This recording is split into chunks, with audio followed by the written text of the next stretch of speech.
Our sermon today is about the biblical steps towards reconciliation. I was suggesting that we will have skit, mag-aaway kami as she goes down, as an introduction to the sermon, but she hesitated. Na-stressed love with that idea. Morning. I have a story to tell. Si Pedro, 4 years old, saka ang pangalan ng isa, si Jose, 4 years old, magkapit bahay. They were playing outside their house, their neighbors. Ang mothers nila, si Petra, saka si Julia, beshies, BFFs, magkumare. And so one afternoon, si Pedro, saka si Jose, naglalaro sa labas. They were playing, as usual, in the afternoon. And then they got so very active, nagkatulakan, nagkapikunan, nagkasakitan. So, umuwi si Pedro at si Jose na sugatan. Siyempre, nalaman ng mother ni Pedro na si Petra. Nalaman din ng mother ni Jose, si Julia. Lumabas ng bahay, si Petra. Lumabas din ng bahay, si Julia. Nagkasagutan din. Next day, next afternoon, sa labas ng bahay, naglalaro na uli si Jose at si Pedro. The 2 4-year-olds. Naglalaro na uli sila. Si Petra, saka si Julia, yung mothers, next year na, hindi pa nag-uusap.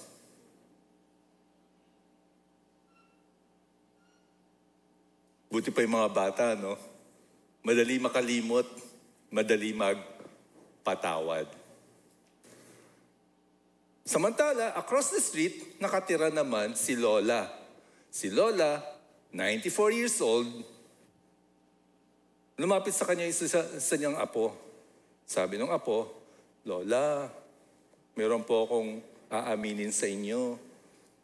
Nung pong bata-bata po ako po yung kumupit ng 1,000 sa inyong wallet. Tumingin si Lola sa kanya. Matagal na tumingin. 94 years old na. Sino ka nga? So between 4 and 94, which is most of us, or all of us, we struggle with forgiveness. We keep in our minds, in our hearts, the offenses committed against us. Totoo yun, di ba? That's a real struggle to all of us. 2 weeks ago, we heard the sermon from Pastor JJ about forgiveness. Immensely forgiven, we ought to forgive selflessly. And many of us went home moved by the Spirit of God, wanting to execute the lesson we learned from that sermon. We were moved because meron tayong kapitbahay na hanggang ngayon, iniirapan pa rin natin, tinataasan natin ang kilay. Dahil yung aso niya, pinatay doon sa harapan ng bahay mo.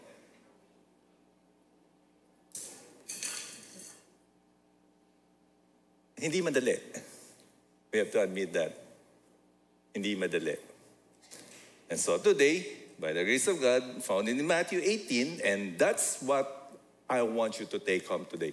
The Matthew 18 principle. If there's one thing that will happen soon or you're struggling with, let us ask ourselves, have I applied the Matthew 18 principle? And that's what we will cover this morning, found in beginning with verse 15.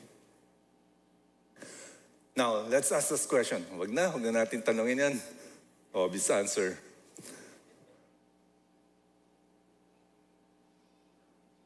From the book of Ken Sande, the peacemaker, he gave this picture of paano tayo usually nagre-respond to conflict. Dito, may ilaw ba to? Okay, here, the escape responses, the peace faking. We fake it.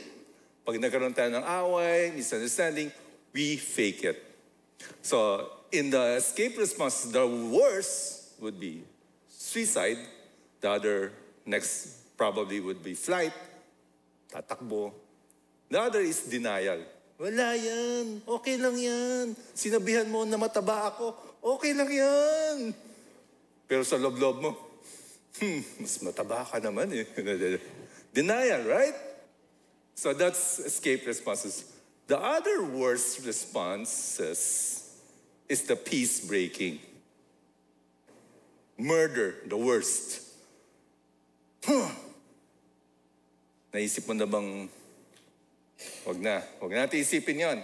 Assault, saktan. Di ba? Sinaktan ako. Sasaktan din kita. Iniwan mo ko. Wala na, iniwan mo na ako. Yan ang gagawin ko. Litigation. Right? So those are the attack responses. Well, here in this picture, we hope that we will come to conciliation responses, which is peacemaking. Dito may mga different categories, like you overlook the offense. Baka naman sadyang nag-gain ka ng weight right after prayer and fasting week. Then, nung masabihan kang, bakit parang yung cheek mo medyo kumapal.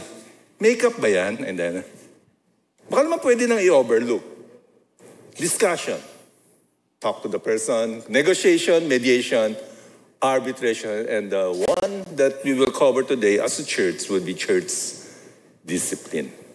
So ito yung mga possible responses. So these are the realities that's happening. And we pray that from the scripture, you and I, from the Spirit of God, we will learn how to respond to offenses. Matthew 18 principle. Tatandaan natin lahat yan. Matthew 18 principle. Alright? So next time, pag lumapit kayo sa akin, sa isang elder, nagsusumbong kayo, Pastor, si ano po? Bakit? Anong ginawa sa'yo? My next reply would be, have you applied the Matthew 18 principle? Nagawa mo na ba yan, yung Matthew 18 principle? Alright, so, ang question nyo, ano yung Matthew 18 principle? And that's what we will cover this morning. This will be the passage, Matthew 18, verses 15 to 20. Can I ask you to stand and let us read together aloud? Basahin natin sabay-sabay. Verse 15, if your brother sins against you, go and tell him his fault, between you and him alone. If he listens to you, you have gained your brother. But if he does not listen, take one or two others along with you, that every charge may be established by the evidence of 2 or 3 witnesses. If he refuses to listen to them, tell it to the church. And if he refuses to listen even to the church, let him be to you as a Gentile and a tax collector. Truly, I say to you, whatever you bind on earth shall be bound in heaven, and whatever you loose on earth shall be loosed in heaven. Again, I say to you, if 2 of you agree on earth about anything they ask, it will be done for them by my Father in heaven. For where 2 or 3 are gathered in my name, there am I among them. Let's pray. Holy Spirit, we're going to cover a topic that's not easy for us to apply. We will struggle, O Lord, but we pray, O Lord, that your Spirit will speak to us this morning. We know, Lord, that as fallen as we are, we experience conflict. We pray, Lord, that we will honor you as we respond according to the steps you have given us in your holy word. We pray in Jesus' name. Amen. Thank you. You may now be seated. So, the Matthew 18 principle. What are the steps to take toward reconciliation? I know, gusto nating lahat yan, ma-reconcile with the person that we have conflict with. We want that, right? Right? And so, the scripture will guide us towards this.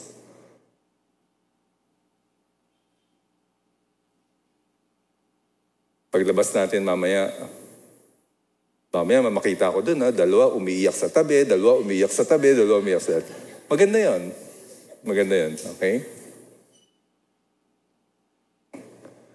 Let us think of this. We have been talking about loving others selflessly. Let's consider that conflicts are opportunities to demonstrate loving others selflessly. Again, hindi madali. I guess next to the phrase, Matthew 18 principle, the next phrase you remember, hindi madali. It's not going to be easy. But we pray that as the Holy Spirit convicts us, we will be able to follow these steps. Step 1, test oneself with the 6C or C's. Lalagyan ko sana ng S kaya lang magmumukhang CS. So, 6 C's. Okay?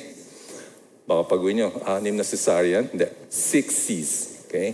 There are 6 C's that you and I will have to take first before we go to the next step. And ito yung pinaka-importanting first step. Meaning, if we can just consider this first 6 C's, perhaps we don't need to go to the next step. Or after the second step, perhaps we don't need to go to the third step. Our prayer would be like that.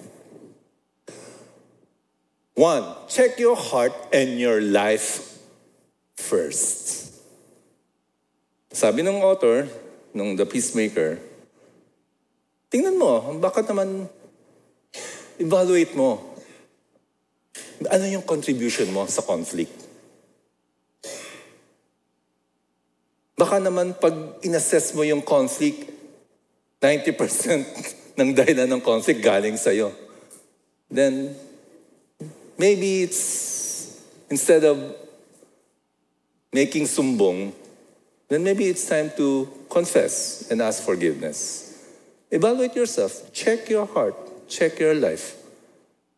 Because the tendency of some of us is to make judgment on other people. Right? Yun ang tendency natin Imagine attending a high school reunion. Di ba? Pag nakita mo yung classmate mo, ang unang judgment mo, ang tanda na.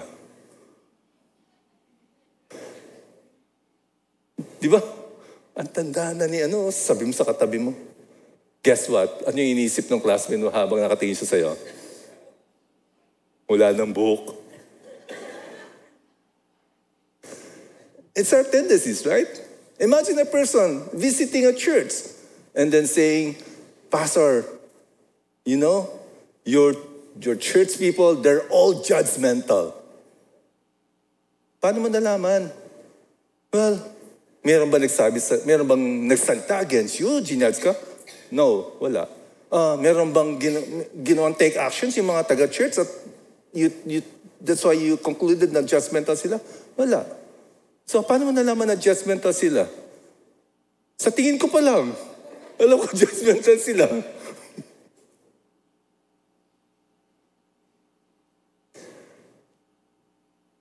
Check your own heart and life first. It's not going to be easy because, just like what this passage reminds us, you hypocrite, first take the log out of your own eye, and then you will see clearly to take the speck out of your brother's eye. Let's do some self-evaluation muna. Ano yung heart ko? Ano yung ginawa ko? Ano yung life ko? Diba? Bago tayo mag-judge ng lakas naman kumain nun, i-weigh mo yung laman ng plato mo. Bilangin mo ilang beses ka bumabalik sa buffet table. Right? Before we make our judgment.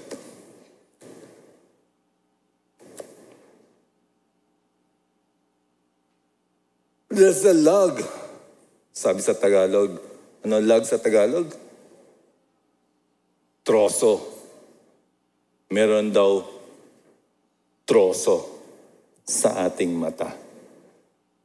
Malaki yung troso. Yung puwing pa lang ng ibang tao, napapansin natin. Pero yung troso, nakaharang sa atin. We need to take that troso, take that lag out of our eyes. It's not easy because the tendency is to be prideful, to be judgmental, right? So yung troso, mahirap tanggalin. But by the help of the Spirit, by the help of the Holy Spirit teaching us humility, maaring pabuksan yon. Even as we face in front of the mirror, di ba? Ganon, ganon, ganon, ganon. Sorry sa mga hindi tumawa, mga kabataan tumawa. Umarap ka sa salamin, di ba? Kasi nakahalang, hirap buksan. So, tulong ng banal na Espiritu, mabubuksan. Amen. Amen.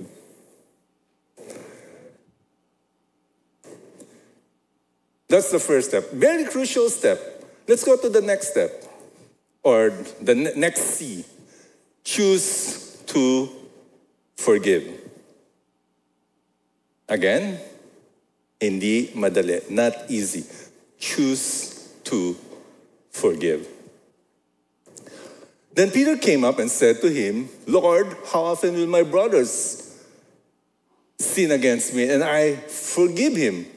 Peter, in the rabbinic tradition, says that 3 beses ka magpapatawad.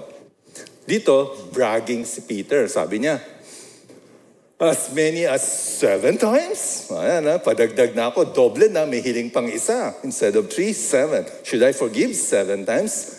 And then Jesus said to him, I do not say to you 7 times, but 77 times. That's how much we should forgive. Ang hirap na nga magpatawad, mahirap pa ang multiplication, di ba? Ang hirap talaga maging Kristiyano. Ang hirap maging tunay na mananampalataya. Ang hirap magmahal sa Diyos ng completely. Ang hirap magmahal sa others selflessly. Ang hirap. But you and I have been born again into God's kingdom. A life that is not easy. A heart that needs to be transformed. A self-reflection, self-checking that has to be constant. Kung paano tayo namumuhay, ano ba yung heart natin. Kailangan patuloy. We recognize that without the help of the Holy Spirit, we will fail and fail and fail. But with the help of the Spirit, God has promised us to be victorious. The joy of victory, knowing that we have responded well to God's prompting. Choose to forgive. And to many of us, it's not a matter of choice anymore. Diba, Attorney Bernard? Nag-walk out na nga eh. Hindi kinaya. Well, yeah. Look at your spouse right now. It's not a matter of choice anymore.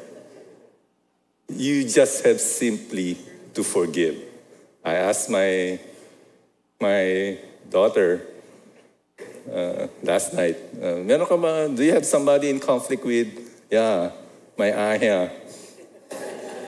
Every day. So how do you reconcile? We don't. We just move on.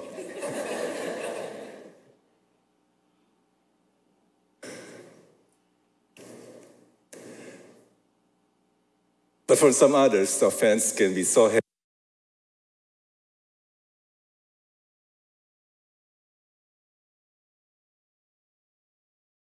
Pastor JJ, 2 Sundays ago, it is for our benefit.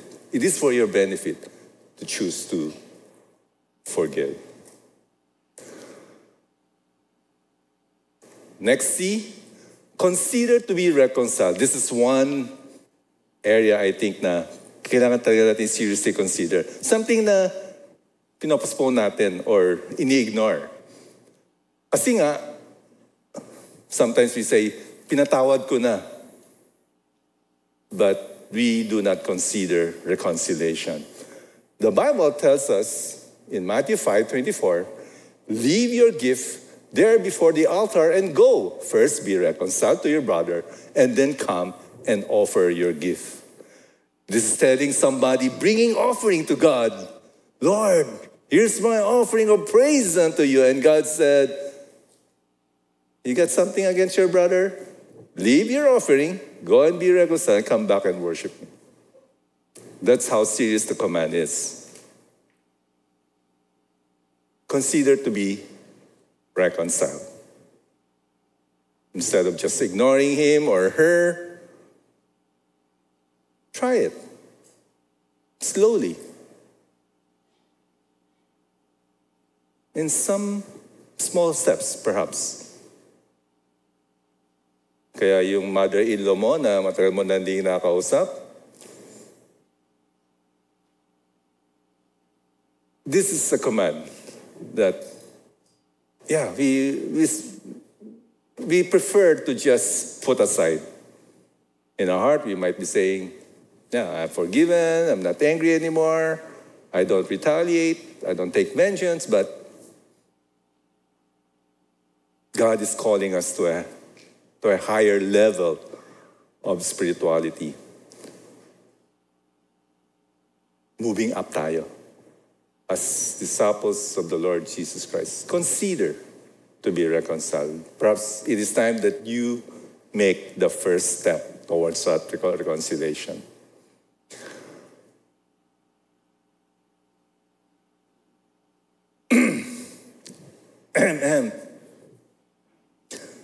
Control your tongue, at dinagdagan ko na rin, your postings. Whether it be Instagram, whether it be Facebook, control yourself. Because the tendency, pag galit na galit tayo, we say things that we might regret later on. Here's the verse, James 1:26. If anyone thinks he is religious and does not bridle his tongue, but deceives his heart, this person's religion is worthless. Of course, this should apply to our daily lives, not only in terms of conflict, but let us consider how to control our tongue. You know, when we study ourselves deeper, when we are in conflict, we tend to only tell part of the story. Diba? Pag nagkaroon ng away, nagkwento tayo. Ay, kukwento lang natin yung mga tama nating nagawa at yung maling ginawa ng isang tao. We don't tell the whole story. That's how powerful our tongue is. Aminin, di ba? Pag nag-aaway kayo mag-asawa, kukwento mo sa anak mo, your mom. Kukwento mo lang yung mga ginawa niyang mali. Kukwento mo yung mga tama mong ginawa. I-left out mo yung other details. Kasi it might insinuate that you are actually at fault. It might suggest or reveal actually that you are the cause of the conflict. Control your tongue and your postings. I know it's some people might, maybe it's their way of releasing their emotions. That's why they go to the FB and post stuff, paparinig. Ano ba mga malas ko nababasa? Yung utang dapat binabayaran. Kung sino pa ang masungit, siya pa ang malakas ang dating. Alam mo, may pinapatamaan. Right? So, that's not how the Lord would want himself represented in the social media. Especially you declare, I am a believer of the Lord Jesus Christ. Mananampalataya ako ng Panginoong Hesus. Ako isang disipulo. Ano yung nakalagay sa Facebook wall mo? Rant, anger, attacks against other people. Control your tongue. Control your postings. Because when we are angry, we tend to lose it. Let's go to the next C. Number 5, continue to do good. Continue to do good.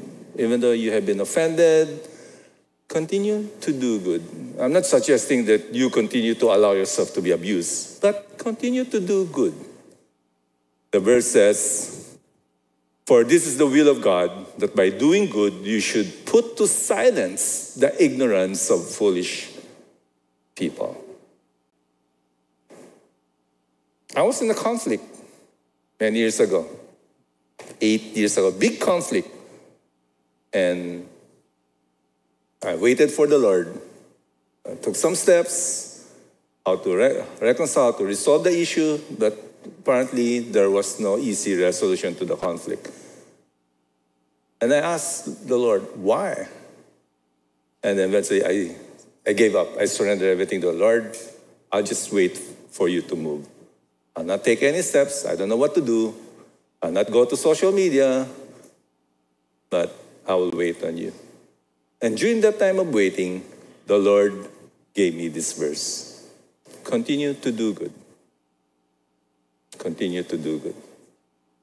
And I was so glad that the Lord spoke by using this verse to me. And in the times of conflict, yes, it would not be easy. Again, hindi madali.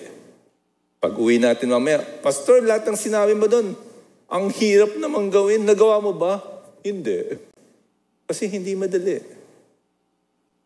But as the Lord prompts our hearts, we may be able to do it. By the empowerment of the Holy Spirit, we will be victorious. And the 6th C would be commit to glorify God. If all those 5 C's came to us, ang hirap, then think of this one. In that conflict that you have, how will you be able to glorify God? Paano pa rin may tataas ang pangalan ng ating Panginoong Hesus? Whatever you do, well, you eat, you drink, do it all for the glory of God. Whatever conflict it is, resolve it for the glory of God.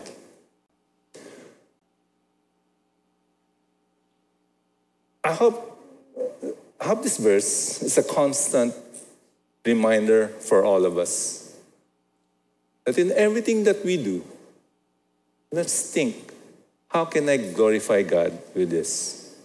Because our tendencies is to glorify our idols. Ano ba yung mga idols natin sa buhay natin? Ourself, first and foremost. To uplift our own name, right? What can be our other idols? Those are our tendencies. And so, I hope this verse reminds us that whatever you eat or drink, ano man ang kinakain mo, or whenever, or whether, whatever you do, think of this. How can I glorify God? How can I bring honor to God? Now, especially in a conflict, how can you glorify God in that conflict?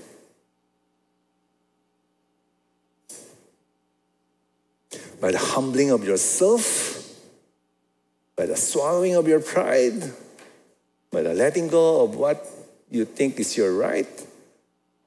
Maybe those are some of the things that we need to consider in order to glorify God. 6 C's. All right? So yun ang 6 na we should implement first on ourselves before we proceed with the next step.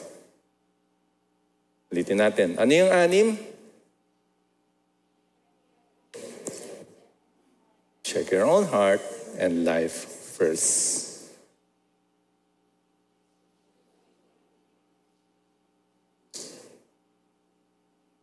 Dito lang bang nakinig ng sermon ko? Ulitin natin ha. Again. First C. Second. Third. Fourth. Fifth. Sixth. Commit to glorify God. Now, after doing all those 6 C's seriously, sincerely, with your heart, and prayerfully, and waitingly, with patience, the Bible gives us the next step. Talk to the other person alone. Talk to the person na nakaaway mo o nagkaroon ka ng misunderstanding. Talk to that person alone. Ikaw lang. Ikaw lang. Church, I know in our small groups, in our Bible study groups, in our chats, pag magkasama tayo sa sakyan, magkasama tayo sa jeep, pag napag-usapan ng church, napapag-usapan ng ibang tao.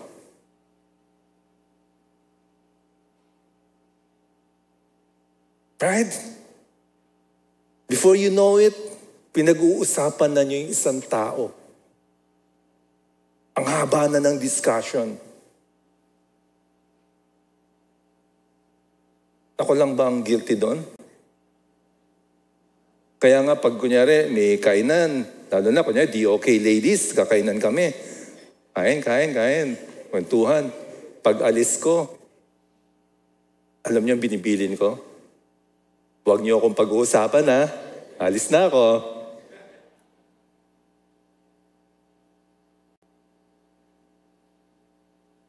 Talk to the other person. He offended you, she offended you. He said something that you did not like. She said something that caused hurt in your heart. Talk to her. Talk to him. Alam mo, Beshi, hindi ko gusto yung sinabi mo isang araw. Bagong parlor pa naman ako. Tapos sasabihin mo, hindi pantay ang kilay ko.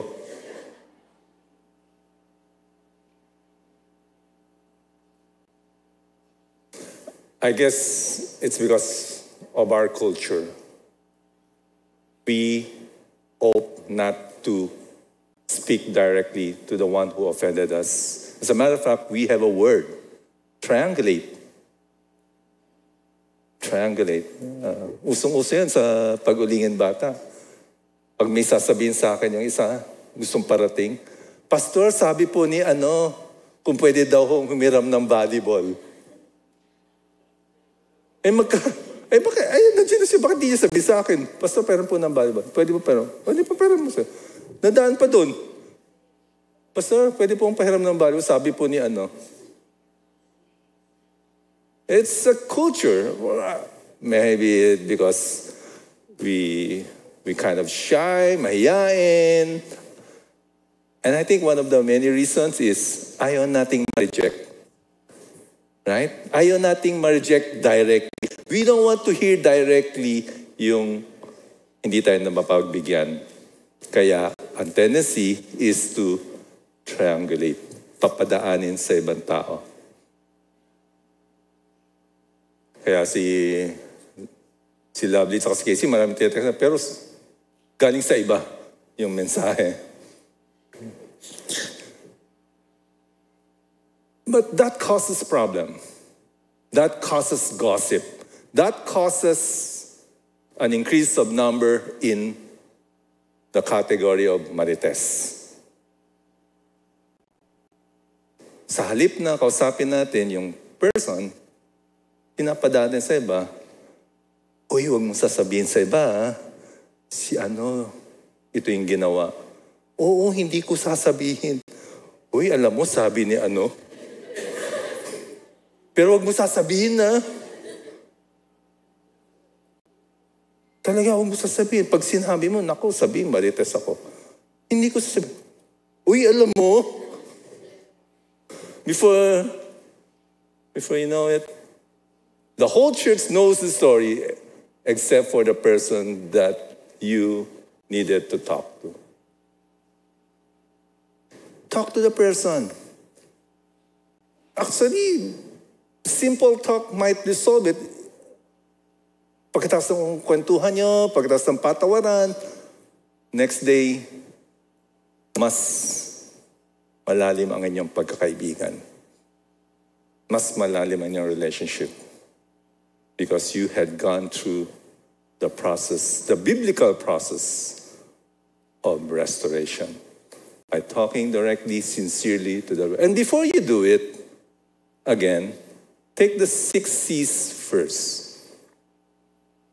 Bago ka makipag-usap to that person. Actually, the Bible has a good promise to that, right?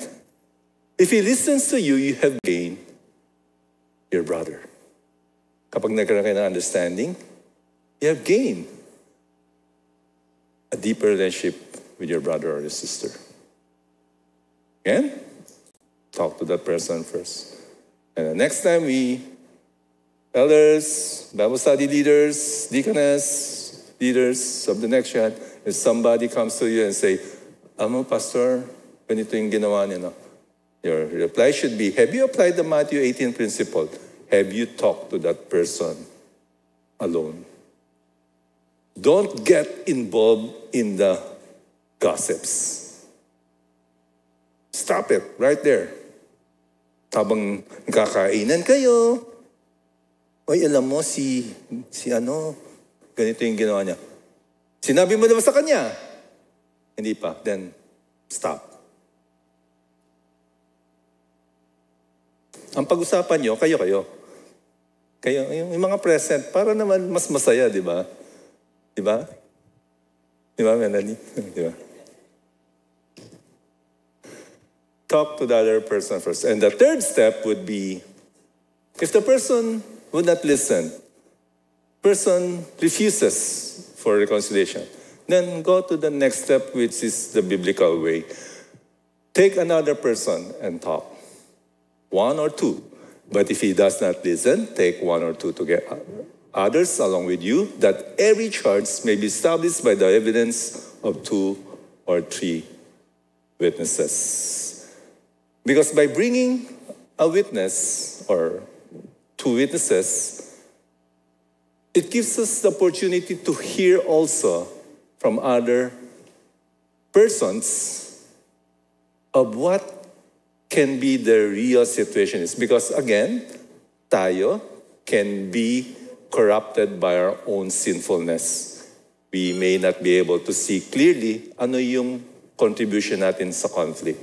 So by bringing those 2 persons or 1 person, it can be very helpful. But of course, before you bring that person or those 2 persons, ask the other person that you have conflict with. Hindi tayo magkasundo, hindi tayo magkaintindihan. Yung aking opinion, hindi mo maintindihan. Yung opinion mo, hindi ko rin maintindihan. Baka pwede tayong kumuha ng somebody from the church who can help us.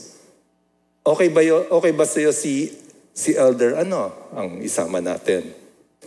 Okay ba sa'yo si deaconess na siya ang isama natin? Okay ba sila sa'yo? Of course, you have to be fair, na yung person na dadalin mo, yung magiging hindi bias. Baka naman ang dalhin mo, yung kakampi mo. Itong kakampi ko, dadalhin ko para sure ako, panalo ako. No, right? Maghahanap ka ng person mature enough who will be able to tell you kung ikaw ang nagkamali. Who will be able to reveal to you ano yung contribution mo sa conflict na to. Take one person, take two persons. And I hope that if the step 1 and step 2 did not or were not successful, then this step 3 will be successful.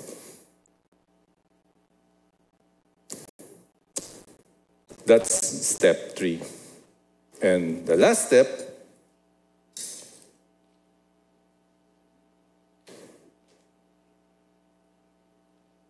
would be top church leaders for help. Kung nagsama ka na ng isa, dalawa, nag-usap na kayong tatlo, kayong apat, hindi pa rin magkaroon ng pagkakaintindihan, hindi pa rin ma-resolve, then come to the church. Tell it to the church. Here, if he refuses to listen to them, tell it to the church. And if he refuses to listen even to the church, let him be to you as a Gentile and a tax collector. Then that's the point wherein you bring it to the church. Tell it to the church leaders that there's such a conflict. And before we also do that, let's assess once more, ano yung conflict? How big it is? Is it really necessary to bring it to that level? Ano yung mga possible na scenarios where we need to do that? If it is greatly dishonoring to God, a sin that is so bad that it dishonors the name of the Lord Jesus Christ. A repeating sin that has caused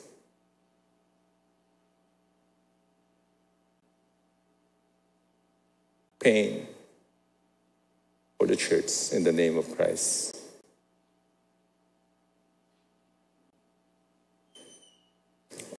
Some others would say, ano yung ibang categories? Is it harmful to that person? Is it harming the other people?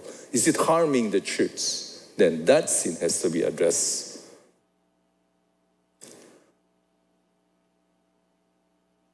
Top church leaders for help.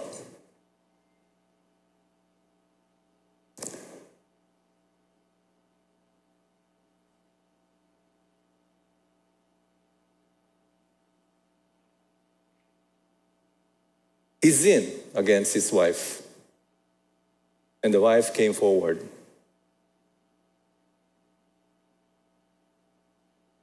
Two persons were asked. Since hindi sila magkasundo, ayaw umamin, two other persons came along. And then there was a discussion. And the wife wanted counseling, but he refused. He refused. Ayaw niya. And the church, and they were given time. Hindi lang 1 week, hindi lang 2 weeks, but months. He was given time to think about that sin, to come to repentance, and yet he refused. And what he did was, he left the church. He went on and lived that kind of lifestyle.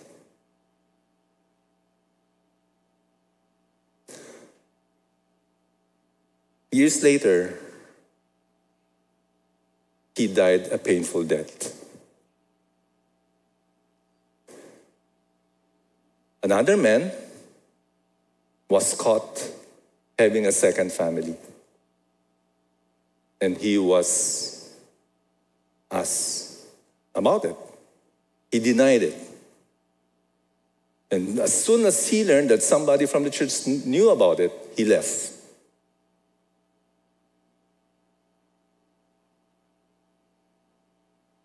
Too sad. He was at his point in his life where he was building a business empire, so popular in Quezon City.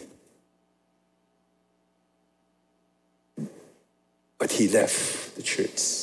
He ran. He ran from the church. He ran from his family. His 3 children were devastated. And additional sins came into his life. And eventually the empire he was building all crumbled. he's now into hiding.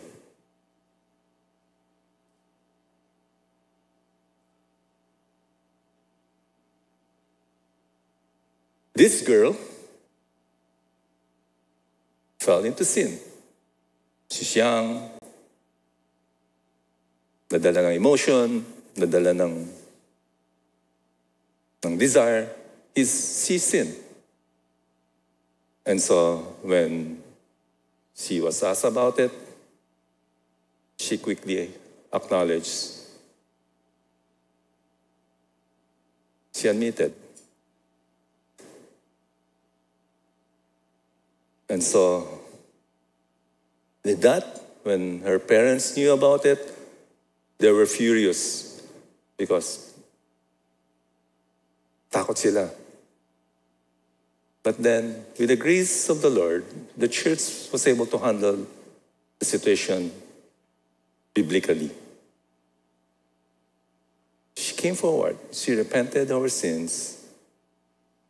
And one of the church leaders, a woman who is a friend of the parents, came and agreed to be the counselor. And for a period of time, she went through counseling. She went through a time of discipline. And she submitted herself to that discipline. And after a period of time, there was a meeting among the church leaders, and the counselor said, let's give her more time. So another period of time was given. And the counseling continued until such time the counselor herself said, she's ready. And so she was restored. Repentant of her sin, went through discipline and counseling.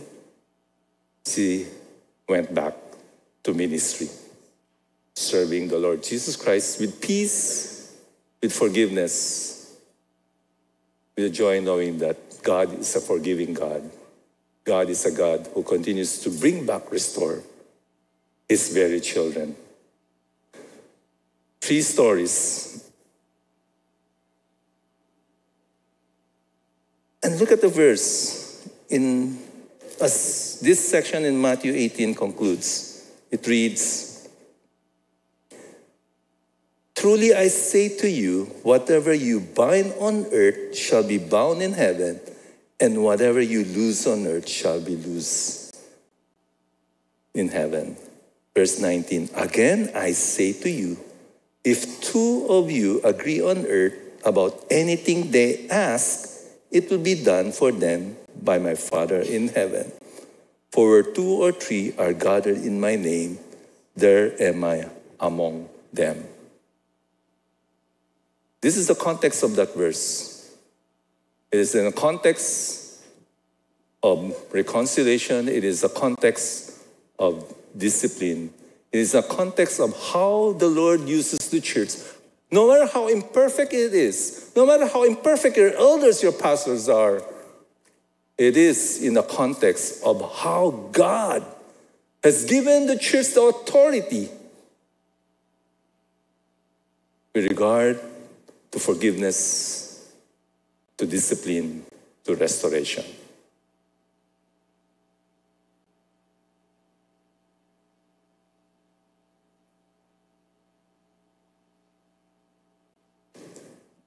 Whenever we meet with my assistant pastors, we talk about ministry, we talk about some concerns in the church, some rebellions, some sins that had come to our knowledge. My always words for us is this: redemption. Redemption.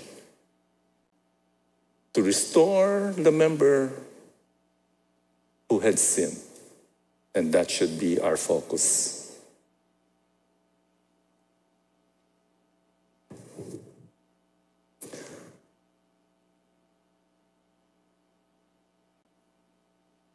We have done all 4 parts, 4 steps.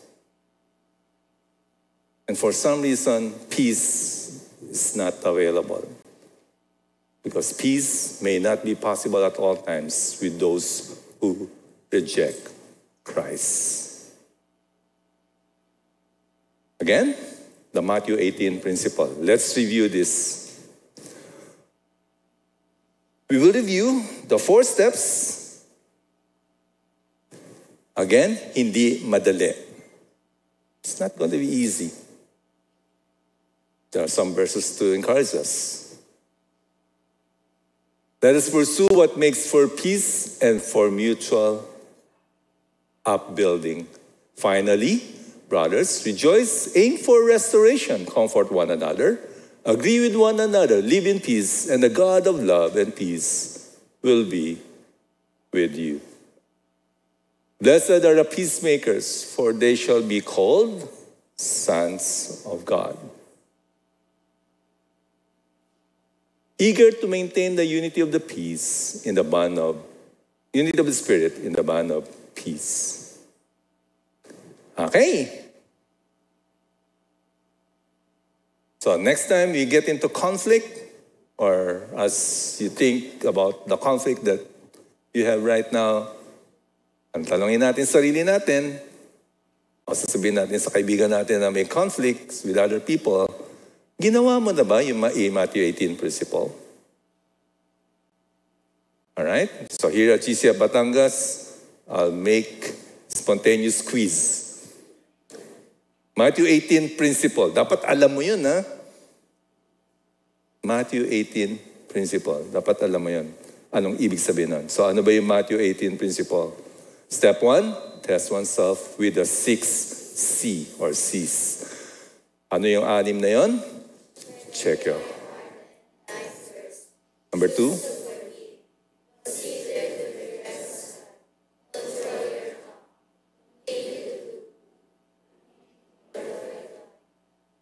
All right, so that's step 1. Step 2 is? Step 3? Step 4? And may the Lord grant us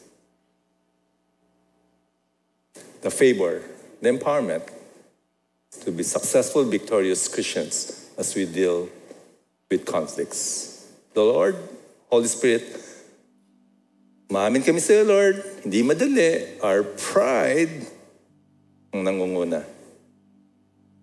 We ask, Lord, that you continue to humble us, speak to us.